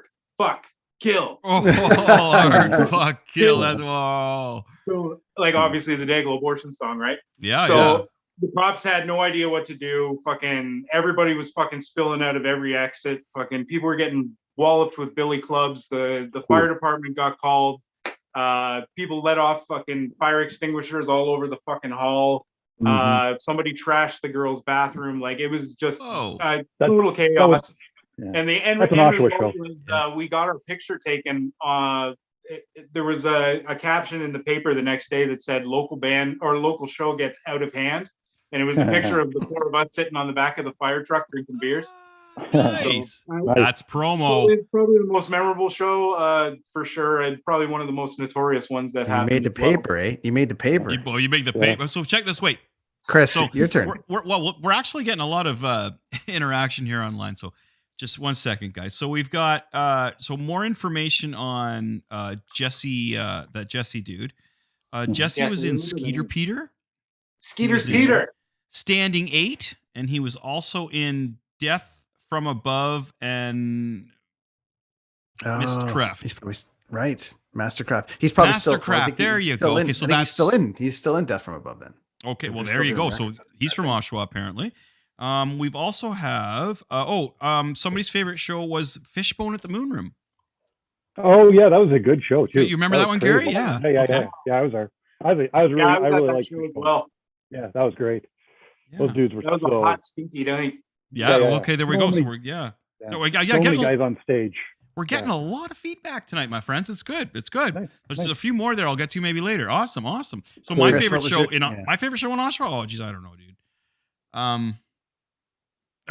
See, it's not. There's nights. It wasn't the show. It was the people that were there. There were so many I Hate Sally shows that I've done in Oshawa that were just family, musical family, and there were so many people there that were because they enjoyed what we were doing, not because it was the scene or because whatever. You know what I mean? So it'd probably be one of the I Hate Sally Chuck Caliber nights at the Dungeon for sure, because I've got photos of those and they were nuts, man. And it was just great. And it wasn't just dudes. There was like girls and guys. It was a very united evening. And there was people sitting side stage in between the back room. It was a very friendly atmosphere. Jim was running the bar at the time of the one I'm thinking of. No. It was, anyway, maybe we shouldn't mention who was running the bar at that time, but it was a free for all. It was and we knew coming in that Chuck Caliber and Mr. Machette, or sorry, Chuck Caliber and I Hate Sally were running that venue. It was kind of like, that person's on the guest list. No, we can go back here. We can do, and we kind of did whatever we wanted. And we always put I Hate Sally on after us in Oshawa, which was maybe a mean thing to do, but they just were so free. You know what I mean? It was like, because nobody wants to play last. And we were equal draws there. To play after I Hate Sally. Pardon me? They were just no one wanted to play after I Hate Sally. Like, they were just too good. Especially, too good. And no offense to Dee, and Bones, Dee's my neighbor now. She lives 2 streets away from me. Yeah, Dee comes by here and visits me. Like, we're friends. Like, comes by. But no offense to Dee. She's a really good friend of mine. But the original lineup, when Nick was on the drums and they did, and no offense to Mark as well, but when they did that original, what was that last song, Bones, they would end with? Wake Up Screaming. Oh my God, dude. It was like so cool. So, I'm in a band with Mark now, right? And we always joke around about we'll drop those chords in at the end when we're just jamming and stuff. We haven't been together jamming in a while, but so to that question would be probably the last time Chuck Caliber I Hate Sally played at the Dungeon, because I got photos. I think that was our Six the Hard Way CD release party, and I think I Hate Sally released a record that night too. Dude, it was. That's it. You're the guy. Okay. So, and how much fun? It was just a family night. It was one of those nights when you walk in the venue and you feel like you can do whatever you want, and that's beautiful. You know what I mean? It's like don't harass that person, or just don't charge that person. We need some more beer over here. That kind of thing, which convenience and family. I'm a big musical family person, right? Because if you know me, my life revolves around music. So when I was younger, the person that made me feel really, really good was the person that said it's okay to like Kiss. And I had this discussion with Dave from Megadeth, the bass player, and that's when he was like, "Man, I had such a rough life until I found this one guy who liked Kiss." And I was like, "Oh my God, really?" Because I had the exact same thing. People used to call me like so many derogatory terms because I like Kiss, and then I met, you meet that one guy who likes it, and it doesn't have to be Kiss. It could be punk rock. It could be whatever you're into. And then you meet that person that makes you comfortable in what you're doing. You know what I mean? And that's kind of what that show did for me in music, was made me feel comfortable that I could, kind of respect Oshawa music wise and move on that way. Yeah. Runner up wise, then show wise, I'll just go with runner up wise, which would have been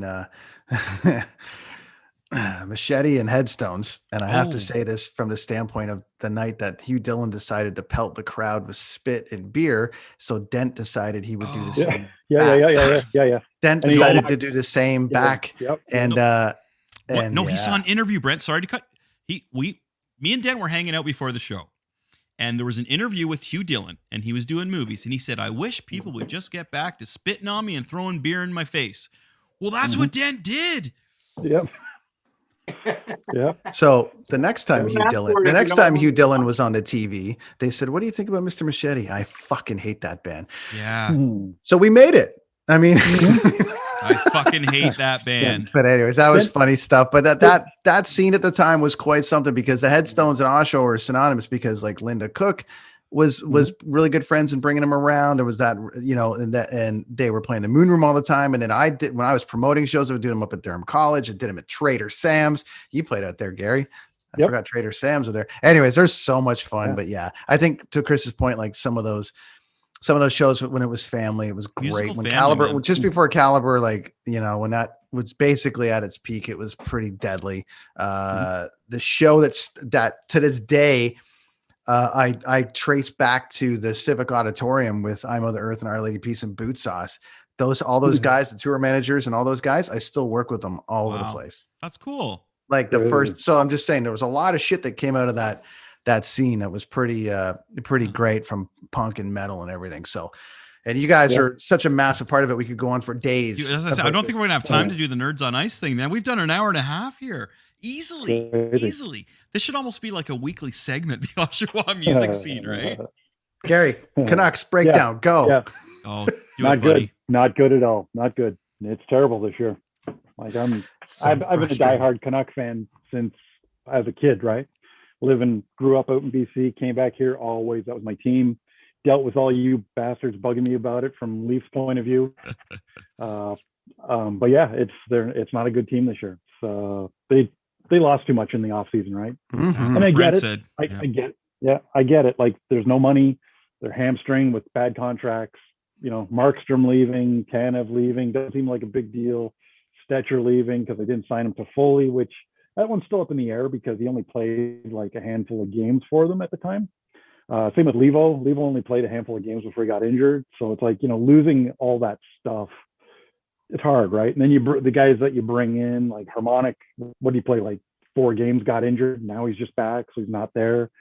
Bertanen, what the hell? Like, you know, I go through this every day with my buddy out in BC as well.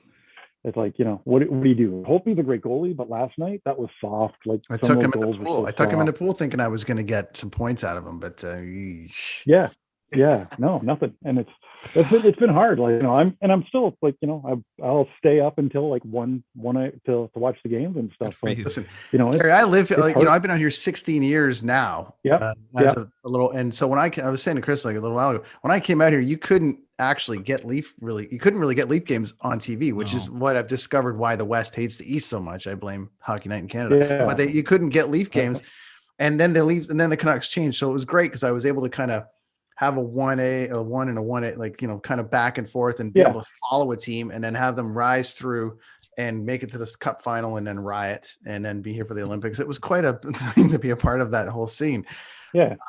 But yeah, so it's fun to kind of follow them, but it's so frustrating. I think the division split this year has a lot to do with it because you can't. It's terrible. I'm not sure how much hockey you're following, but no, Bonus likes the Leafs, man. You get the Leafs, right? Or you're not a Leaf fan anymore? Oh, you are. You can't get on a 10-game run against. Boneless, like, you got the Leafs, buddy. Tell us about it. How are you enjoying it? Honestly, I haven't watched a single game. I don't have cable. I've been watching the scores, though. I know we're in first, so that's really good. I mean, Anderson's back now, so tonight, isn't it? He's playing tonight. Against the Oilers.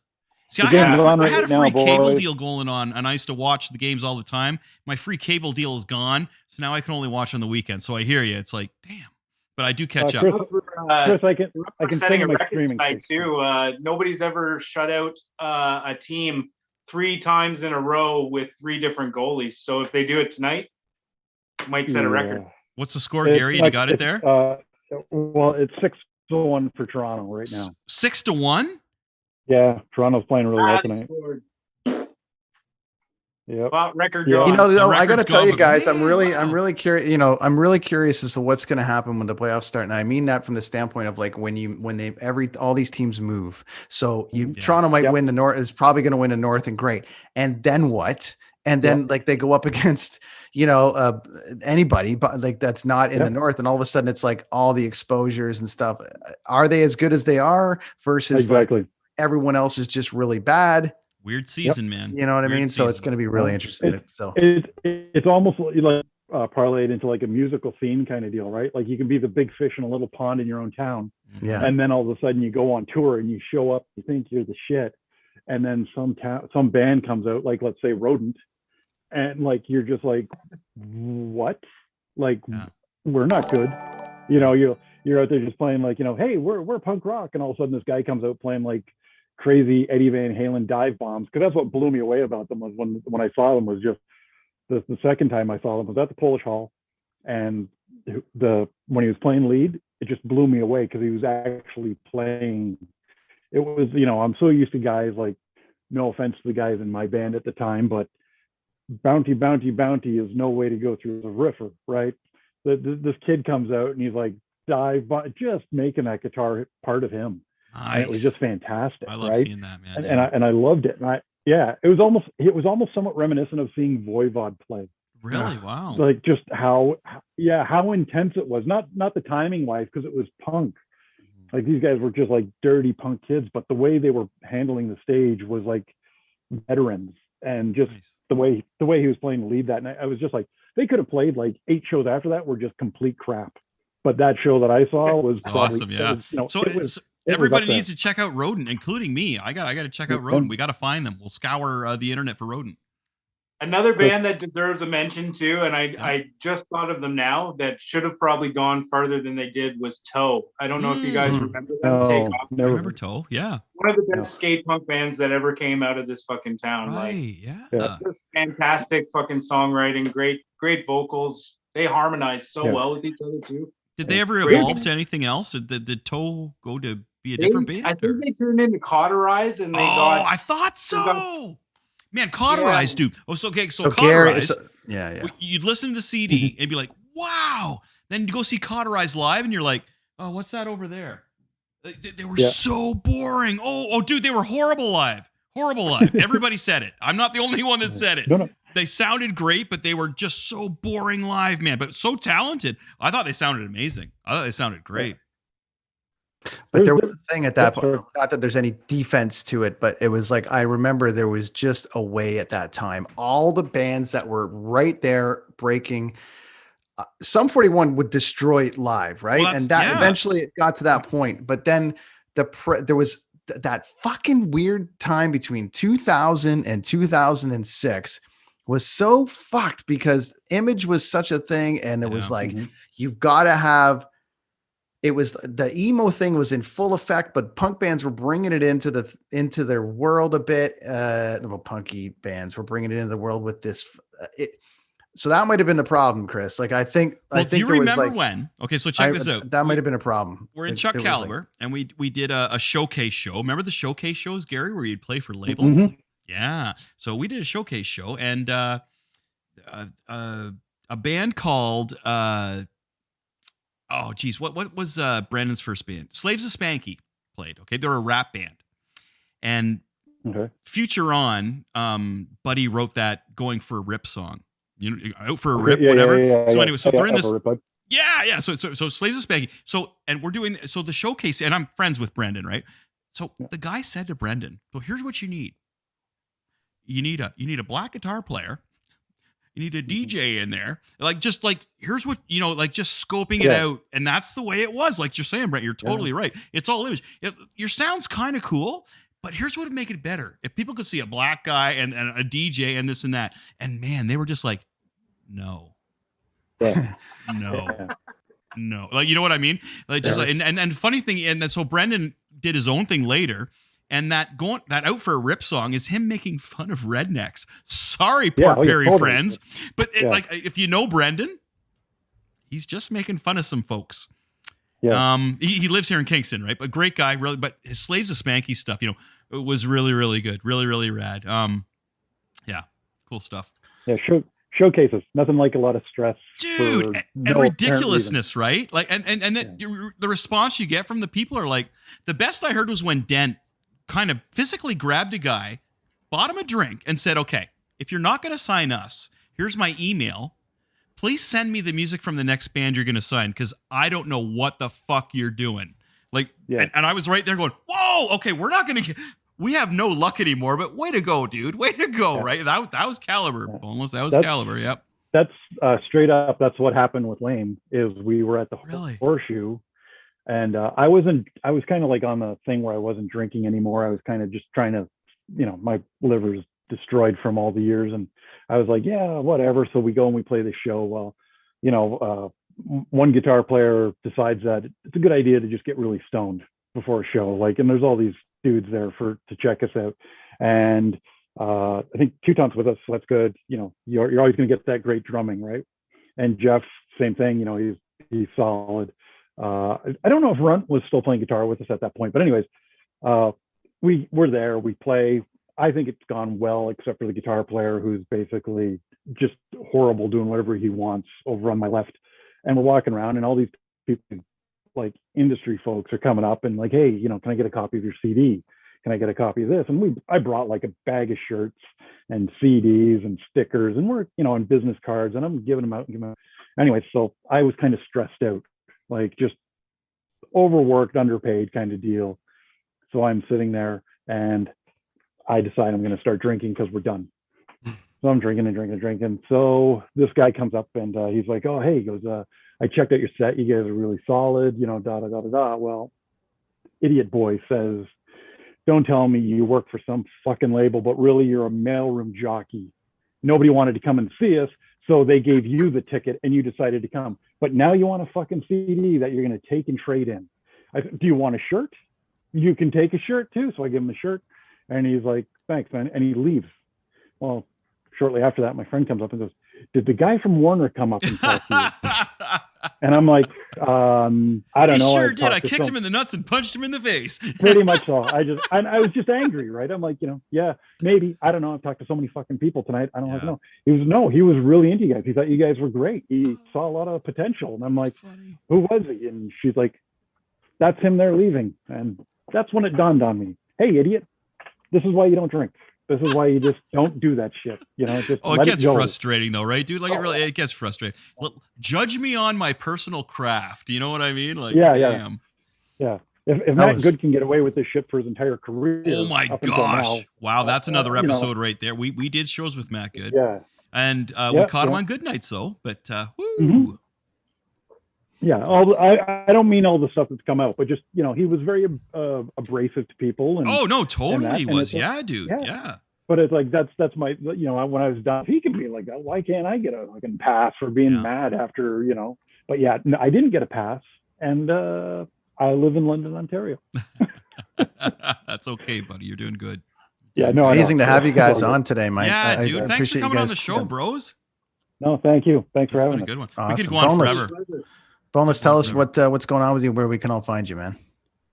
Well, like I said, I'm playing guitar in a band called Hotel Murder. You can find us on Facebook, Bandcamp, playing drums in Random Killing.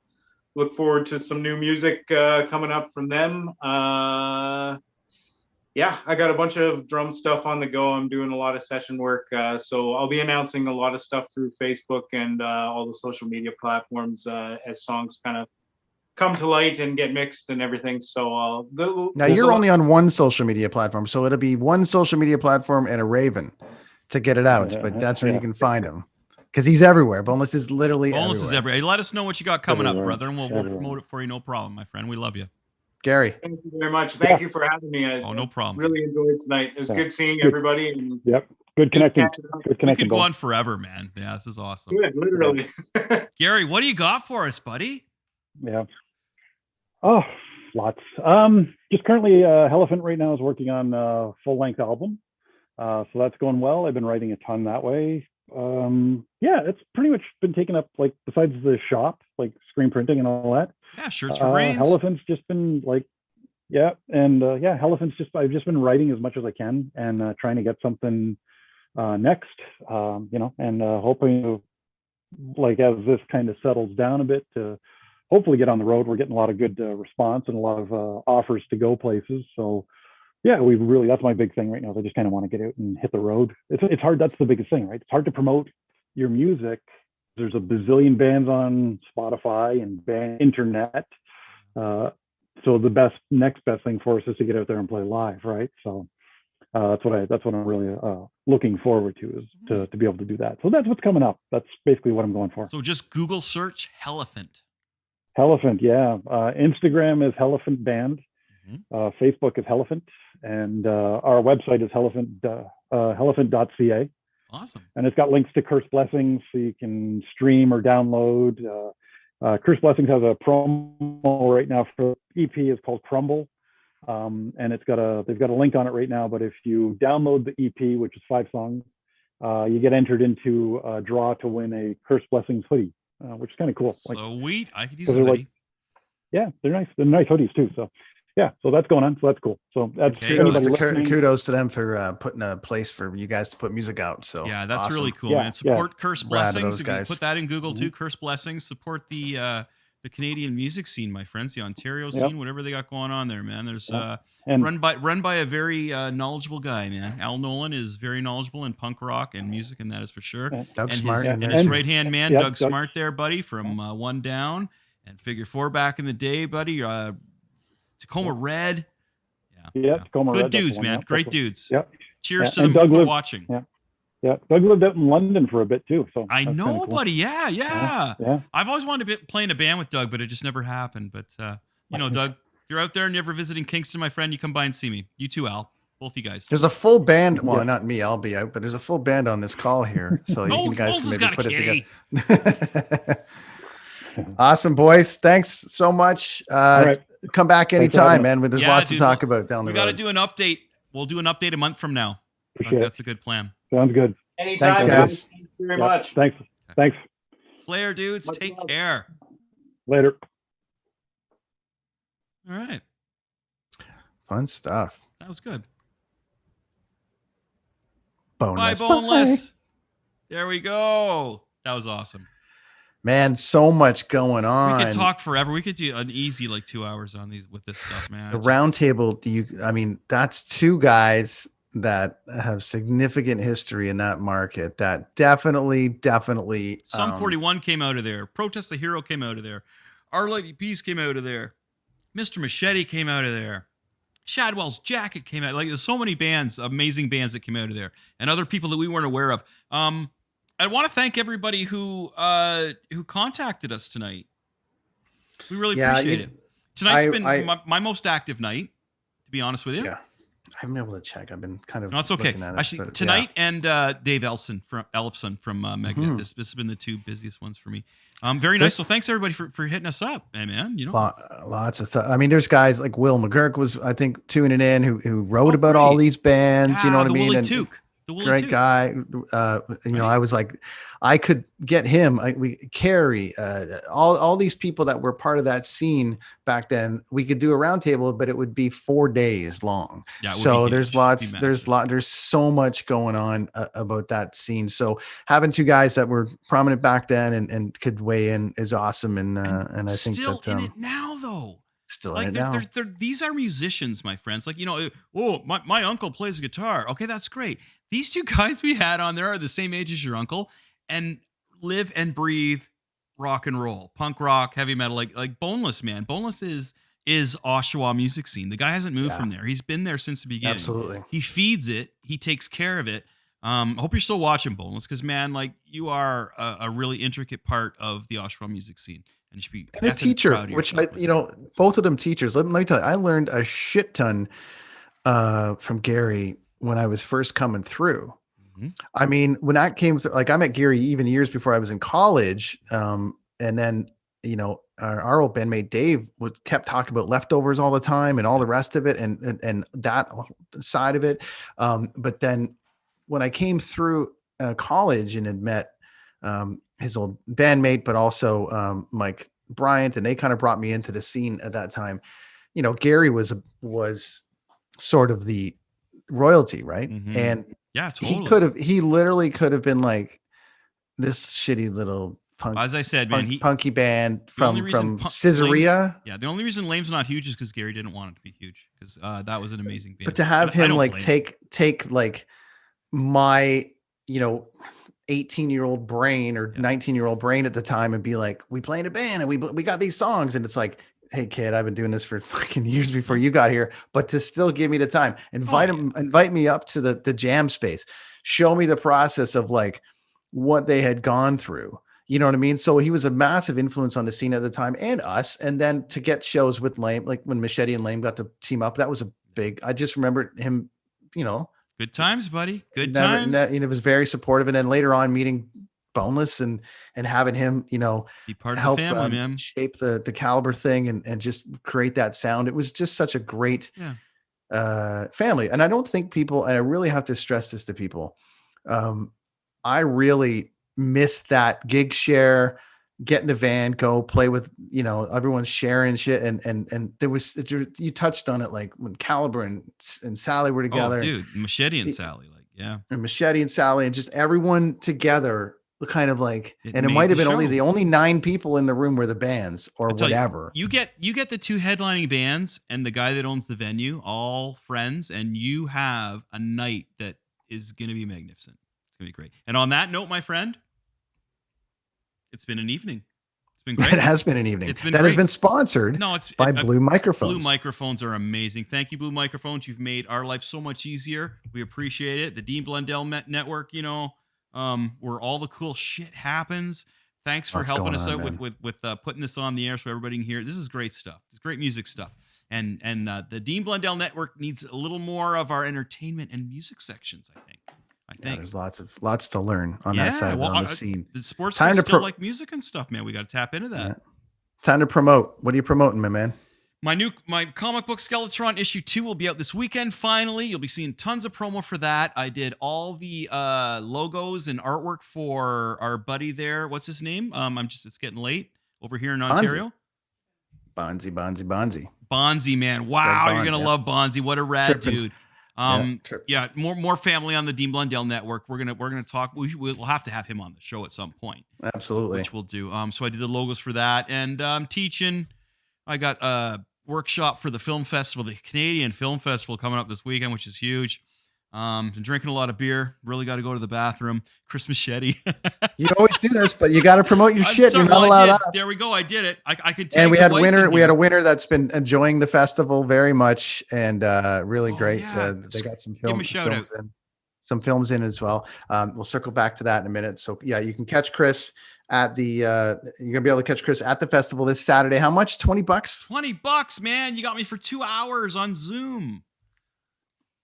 2 hours. You're going to learn how to draw some shit. Get your kids in there, man. You got this. It's great. You're going to learn how to draw some shit. I'm really a fitter, Uber fitter. Yeah. Brad won the tickets and has been seen a whole bunch of the movies. So that's what's going on with that. Great dude. If interested, brand new coffee episode out today. Coffee snobs and assholes, people from North Carolina and Vancouver talking about, are you a coffee snob? Or are you a coffee asshole? We had Elfson last week. Remind yourselves, my friends, go back and listen to that episode that we did with Elfson next week. I have got a very fun episode of the Brenton on Tour podcast coming out next week with one of my favorite bands that you and I tried to get us to play their songs when we first started Machete. I've got him coming out next week. Skid Row. So that's going to be fun. Skid Row. No, I've been trying to get Sebastian back on this show, but he's not, he's a busy guy. But so that's coming. More to come on that. Cool. Yeah, friends. So check us out everywhere. Kids on the Escalator podcast on all the things. And see us next week. We're going to break down WandaVision. I'm going to break it down even more so on Saturday. And then we'll do the casual breakdown on the show. But I'm gonna like really beat the crap out of that show nerd-wise Saturday at 1:00. Our buddy Mike will be back next Tuesday. Mike and Pete coming back for that. We'll probably try to get Lachlan and Dean and anyone that's followed us along at this point. Do it. Lachlan to do one, but tune in, everyone. That is the Kids on the Escalator podcast for the evening. That was the Shwa Rock City. Chris is gonna go drain his. Say the good times. Good times. Rad dudes. Bye, everybody.